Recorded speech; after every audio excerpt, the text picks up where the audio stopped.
ওখান থেকে চলে এলাম এই দেখো ক্লিপের দোকানটাতে। এখানে কিন্তু সব ধরনের ক্লিপ রয়েছে, কোরিয়ান ক্লিপের কালেকশন প্রচুর রয়েছে। প্রথমে আর কি আমরা সব দিকটা ঘুরে দেখে নিচ্ছিলাম যে কোথায় কি ভালো পাওয়া যাচ্ছে, তারপর পরে একবারে আসার সময় কিনবো। তো সেইভাবেই আমরা চারিদিকে ঘুরছিলাম।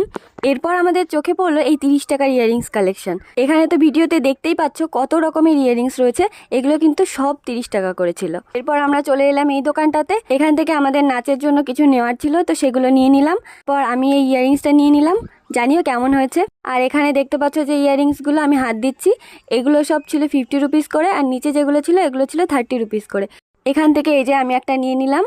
আর এই যে নিচের যেগুলো 30 রুপিস করেছিল এগুলোও তোমাদের একটু দেখিয়ে দিলাম। এই 30 রুপিসের কালেকশনগুলো কিন্তু বেশ সুন্দর ছিল। তারপর ওখান থেকে চলে এলাম চুড়ি কিনতে। আর এখানে না চুড়ি কিনতে এসে একটা ঘটনা ঘটে।